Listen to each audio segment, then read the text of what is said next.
Olá pessoal, continuando nossos vídeos sobre cirurgia estética facial, vamos falar um pouco, inclusive como solicitação de dos nossos leitores, vamos fazer um vídeo sobre as complicações da blefaroplastia.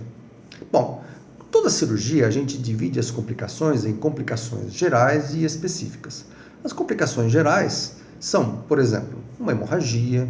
Então você pode, por exemplo, o oftalmologista, o cirurgião plástico não fez uma hemostasia adequada, ficou um vasinho sangrando e fez um hematoma, por exemplo, ou mesmo ficou sangrando. Então isso é uma complicação que pode acontecer. Não é uma coisa muito comum, mas é uma coisa que pode acontecer. A hemorragia mesmo é um pouco rara, mesmo porque os vasos são muito pequenininhos, né? Mesmo que sangre um pouco, não costuma ter muito problema. O problema maior são as formações de hematoma, porque a pele da pálpebra é a pele mais fina do corpo. Então, assim, ela se edemacia, ela muito facilmente. Se fizer um peteleco assim na pálpebra, ela já incha. Basta você coçar um pouquinho mais a pálpebra com força, que ela já incha. Então, se você tem uma hemorragia, mesmo que seja uma hemorragia pequenininha, a formação de hematomas é muito grande. Tanto que a gente recomenda, quando faz uma blefaroplastia, de ficar fazendo nas primeiras 24 horas, às vezes até 48 horas, compressa gelada nos olhos, não com gelo, obviamente, né? Porque senão pode ter até uma queimadura, mas compressa fria, gelada, para que o frio cause uma vasoconstrição e diminua a formação de hematoma, que é uma coisa que acontece mesmo em toda blefaroplastia. Uma outra complicação geral que você pode ter são as infecções. Então, se a pessoa, por exemplo, não faz uma asepsia adequada, não mantém depois no pós-operatório uma limpeza adequada, se a pessoa não toma um antibiótico que tem que tomar no pós-operatório, ela pode desenvolver um quadro infeccioso e aí vai comprometer a cicatrização.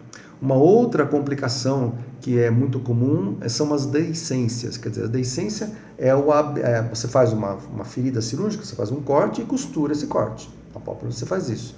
Às vezes o ponto solta ou não fica bem apertado e a abertura da ferida cirúrgica, nós chamamos isso de deiscência, também é uma coisa que pode acontecer. Tá? Agora, você tem aquelas complicações que são as complicações específicas. Uma complicação, por exemplo, que pode acontecer é a síndrome do olho seco. Quer dizer, o olho ele para ou diminui a produção do filtro de lágrima que a gente tem que ter no olho normalmente. Isso pode acontecer por uma lesão inadvertida da glândula lacrimal. Aqui nessa região nós temos a glândula lacrimal e às vezes o cirurgião pode, por exemplo, cauterizar a glândula ou fazer alguma coisa assim sem querer, e isso pode diminuir a quantidade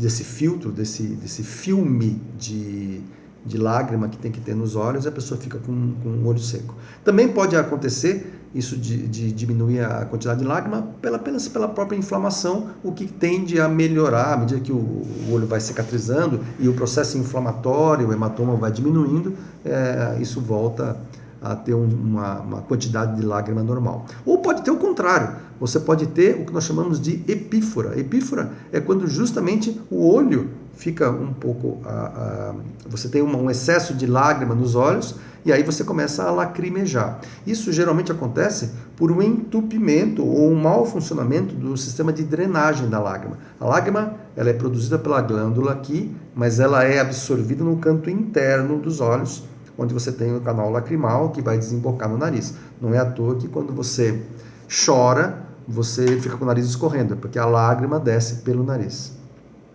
Então, se você tem, por exemplo, por edema, um mau funcionamento do canal lacrimal, isso vai fazer com que você tenha esse saída da lágrima, escorrimento da lágrima pela face, que nós chamamos tecnicamente de epífora. Mas, sinceramente, a complicação maior que a gente tem na blefaroplastia é a insatisfação por parte dos pacientes. E não porque as cirurgias sejam mal feitas, é porque o paciente, às vezes, ele não tem a visão de exatamente aquilo que vai acontecer e aquilo que vai se modificar. Eu vejo, por exemplo, na internet, um monte de moças, meninas, querendo fazer blefaroplastia. Tudo bem, não que elas não possam fazer, mas elas têm que entender que elas têm uma alteração geralmente muito pequena e que o resultado cirúrgico, quer dizer, a modificação que a cirurgia vai trazer, também vai ser pequeno. Quer dizer, se você tem uma pálpebra caída, vai mudar bastante, vai abrir seus olhos. Mas se você tem uma alteração muito pequena, o resultado cirúrgico vai ser muito pequeno. E isso causa uma insatisfação, né? Elas não têm, às vezes o paciente, e sinceramente é um pouco de culpa do médico. O médico tem que transmitir para o paciente exatamente aquilo que vai se modificar, até para o paciente entender se vale a pena ou não fazer a cirurgia, né? Uma outra coisa é que o paciente tem que ter noção e ciência de que a blefaroplastia é uma cirurgia que deixa uma cicatriz. Quer dizer, você vai cortar. Normalmente a cicatriz é uma cicatriz que fica na dobra da pálpebra superior, ou aqui bem na base da pálpebra. Às vezes fica uma cicatriz pequenininha, mas tem cicatriz, quer dizer, não dá para dizer que não tem. É lógico, uma cicatriz discreta, uma cicatriz que passando um corretivo, uma base, você esconde. Mas tem paciente que se surpreende depois da cirurgia, fala, doutor, mas ficou com cicatriz? Lógico, ficou. O médico tem que avisar para o paciente que alguma cicatriz esse paciente vai ter. Ok?